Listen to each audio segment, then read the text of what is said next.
মহান স্রষ্টার সাথে মানুষের সম্পর্ক কি? স্বাধীন ইচ্ছে শক্তি সম্পন্ন মানুষ কেন আল্লাহ দাসত্ব করবে? মহান আল্লাহ কি মানুষকে তার দাসত্ব করার জন্য বাধ্য করেছেন? মহান রবের দাসত্ব কি শুধু মুখে না কর্মে? মহান রবের আদেশ নিষেধ আগে পালন করবেন নাকি তার নিকট সাহায্য আগে প্রার্থনা করবেন? এমন কিছু অদ্ভুত প্রশ্নের উত্তর ইনশাআল্লাহ এই আলোচনায় পাবেন। বিতাড়িত শয়তান থেকে পরম করুণাময় অসীম দয়ালু মহান আল্লাহ রাব্বুল আলামিনের নামে শুরু করছি।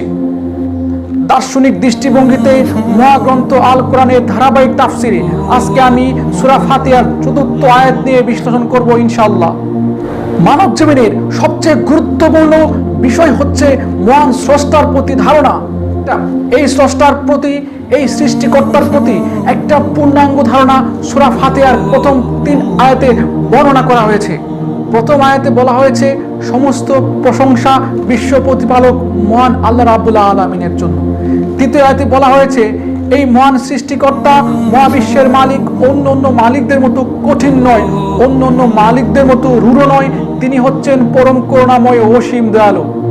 তৃতীয় আয়াতে বলা হয়েছে পরম করুণাময় অসীম দয়ালু মহান আল্লাহ রাব্বুল আলামিনের এই যে দয়া, এই ভালোবাসার সুযোগটা যেন কেউ অপব্যবহার না করতে পারে, সেই জন্য মহান আল্লাহ রাব্বুল আলামিন হচ্ছেন বিচার দিবসের মালিক, কিয়ামত দিবসের মালিক। স্রষ্টার প্রতি এই ৩টি আয়াতের মাধ্যমে একটা সার্বিক ধারণা প্রকাশ করা হয়েছে।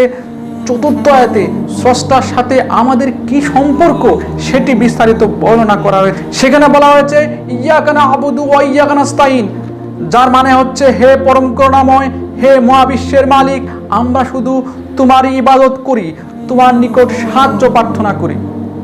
এই আয়াতের 2টি পার্ট রয়েছে। প্রথম পার্টে বলা হয়েছে ইয়াকা না'বুদু, আমরা সবাই মাবুদ তোমার ইবাদত করি। দ্বিতীয় পার্টে বলা হয়েছে হে রব, আমরা শুধু তোমার নিকট সাহায্য প্রার্থনা করি। এখন প্রশ্ন ওঠে ইবাদত কি? ইবাদত শব্দটি আব্দ শব্দ থেকে এসেছে, যার অর্থ হচ্ছে দাসত্ব, গোলামি, আদেশ নিষেধ মান্য করা।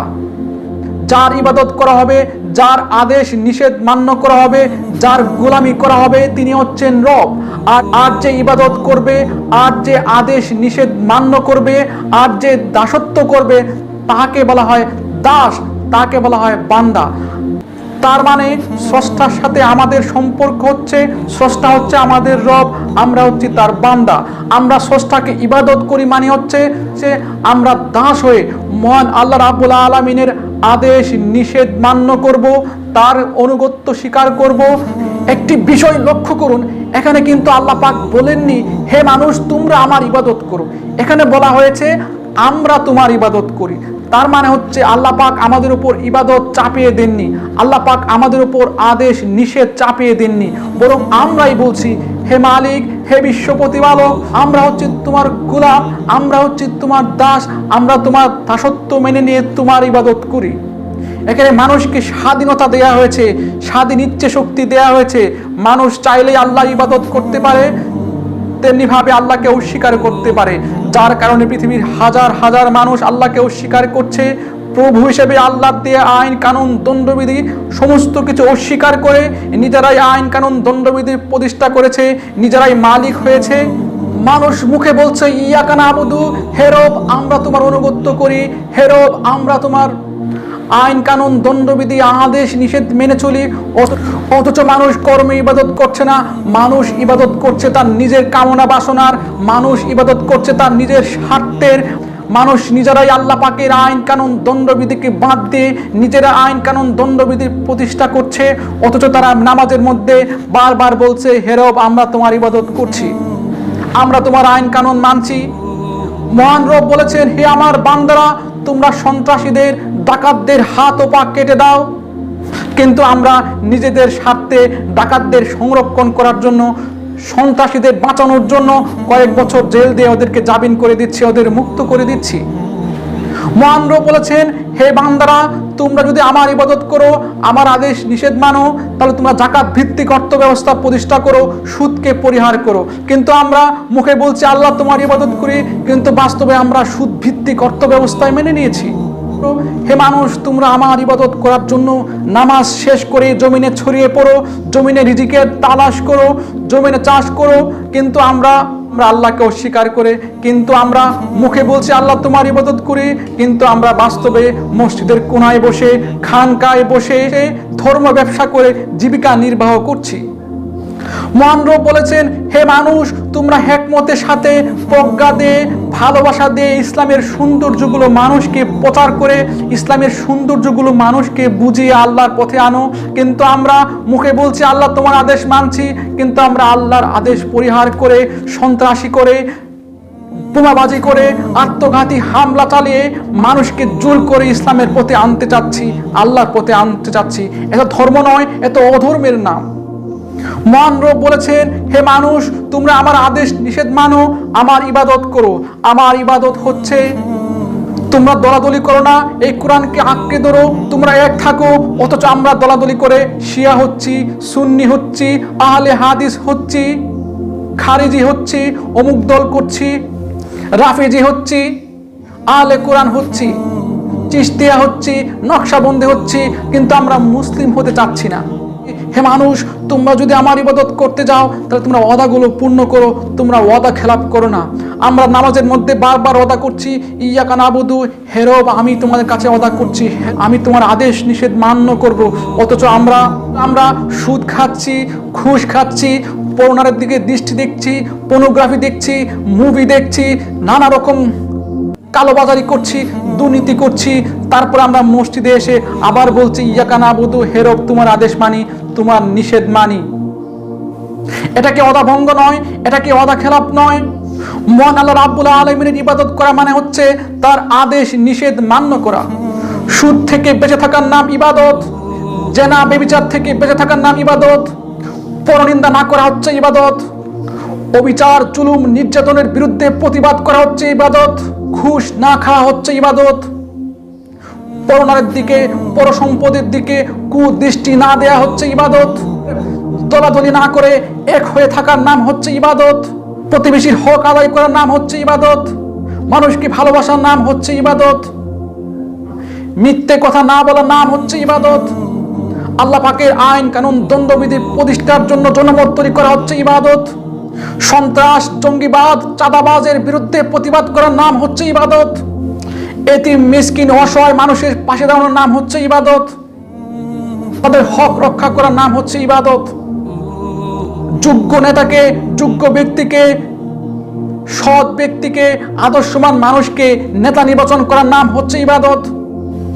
ব্যক্তি জীবনে, সামাজিক জীবনে, রাষ্ট্রীয় জীবনে, অর্থনৈতিক জীবনে সব ক্ষেত্রে মহাগ্রন্থ আল কোরআনের ভাষ্য অনুযায়ী, মহাগ্রন্থ আল কোরআনের আদেশ অনুযায়ী জীবন পরিচালনা করার নাম হচ্ছে ইবাদত। কি অদ্ভুত! আমরা নামাজের মধ্যে বারবার বলছি ইয়াকা নাবুদু, আমরা তোমার ইবাদত করছি, অথচ মসজিদ থেকে বের হয়ে, জানামাজ থেকে উঠে আমরা কি ইবাদত করছি? আমাদের ব্যক্তিগত জীবন, রাষ্ট্রীয় জীবন, পারিবারিক জীবন, রাজনৈতিক জীবন, এক্ষেত্রে কি আল্লাহ পাকের আদেশ, আইন কানুন, আল্লাহ পাকের জীবন ব্যবস্থা আছে? শুধু মিলাদ সেজে জিলাপি খাওয়ার নাম ইবাদত নয়, দাড়ি টুপি পাগড়ি পরার নাম ইবাদত নয়। ইবাদত হচ্ছে মহান আল্লাহ রাব্বুল আলামিনের আদেশ নিষেধ মান্য করা ক্ষেত্রে, ব্যক্তি জীবন, সামাজিক জীবন, সমস্ত ক্ষেত্রে আল্লাহ পাকের আদেশ নিষেধ পালন করার নাম হচ্ছে ইবাদত। তারপর আয়াতের দ্বিতীয় অংশে ছিল ওয়া ইয়াকা নাস্তাইন, আমরা শুধু তোমার নিকট সাহায্য চাই। প্রথমে বলা হয়েছে কাজ করি, আল্লাহ পাকের আদেশ নিষেধগুলো মানি, তারপর বলা হয়েছে তোমার সাহায্য চাই। কাজ আগে, সাহায্য পরে। আপনাকে ইবাদত করতে হবে, আপনাকে কাজ করতে হবে, আপনাকে চেষ্টা করতে হবে, তারপর সাহায্যের ব্যাপারটা আল্লাহ বলেছেন। প্রথমে আল্লাহ বলেন নাই যে হে আল্লাহ আমরা তোমার নিকট সাহায্য চাই, তারপরে আল্লাহ বলেননি আমরা তোমার ইবাদত করি। প্রথমে বলা হয়েছে কাজ করো, ইবাদত করো, আমার আদেশ নিষেধ মানো, এগুলো মান্য করার পর তোমাদের নিকট সাহায্য আসবে। ইব্রাহিম আলাইহিস সালাম প্রথমে আল্লাহর জন্য আগুনে ঝাঁপ দিয়েছিলেন, তারপর আল্লাহ সাহায্য এসেছে। মুহাম্মদ সাল্লাল্লাহু আলাইহি ওয়াসাল্লাম তার সাহাবীরা আগে বদর যুদ্ধে অংশগ্রহণ করেছেন, বদর যুদ্ধে ঝাঁপিয়ে পড়েছেন, তারপর আল্লাহর ফেরেশতারা সাহায্য করেছে। আগেই আল্লাহ সাহায্য আসবে না, আপনাকে ধান গাছটি রোপণ করতে হবে, পরিচর্যা করতে হবে, তারপর মহান আল্লাহ রাব্বুল আলামিনের সাহায্য আসবে। সেই ধান গাছ থেকে বীজ উৎপন্ন হবে, ফসল উৎপাদন হবে। আমরা কাজ করছি না, আমরা কাজ না করে মহান রাব্বুল আলামিনের সাহায্য চাচ্ছি। আমরা সাহায্য চাচ্ছি, হে রব সমাজ থেকে অন্যায় অবিচার দূর করে দাও, হে রব সমাজ থেকে জুলুম দূর করে দাও, হে রব সমাজ থেকে ধর্ষণ দূর করে দাও, হে রব সমাজ থেকে চুরি ডাকাতি দূর করে দাও। এটা তো হাস্যকর। আগে আল্লাহ বলেছেন ইবাদত করো, ইবাদত করা মানে হচ্ছে আল্লাহর আদেশ নিষেধগুলো মান্য করো, ধর্ষকের বিচার করার জন্য আইন পাশ করো, চোরের হাত কেটে দেওয়ার জন্য আইন পাশ করো, ডাকাতের হাত ও পা কেটে দেওয়ার জন্য আইন পাশ করো, সুদের পরিবর্তে জাকাত ভিত্তিক অর্থ ব্যবস্থা প্রতিষ্ঠা করো, তারপর অটোমেটিক আল্লাহর সাহায্য আসবে, অটোমেটিক সমাজ থেকে অন্যায় অবিচার জুলুম নির্যাতন দূর হবে। কাজ না করে আপনি আল্লাহর সাহায্য চাচ্ছেন, এত বড়ই হাস্যকর। যারা মুখে বারবার বলছে ইয়াকা নাবুদু, আল্লাহর ইবাদত করছি, আল্লাহর আদেশ নিষেধ মানছি, কিন্তু ব্যক্তি জীবনে সামগ্রিক জীবনে তার কোনো ইবাদত নেই, আল্লাহ পাকের কাজ নেই, আল্লাহ পাকের হুকুমের কোনো বালাই নেই, অথচ এই সমস্ত লোকদেরকে বলা হয় মুনাফিক। কারণ মুখে যারা বলে কাজে যে পরিণত করে না, তাদেরকেই তো মুনাফিক বলা হয়। আল্লাহ পাক আমাদের এই মুনাফিক আচরণ থেকে রক্ষা করুন। ইয়াকা নাবুদু ওয়া ইয়াকা নাস্তাইন বুঝার তৌফিক দান করুন।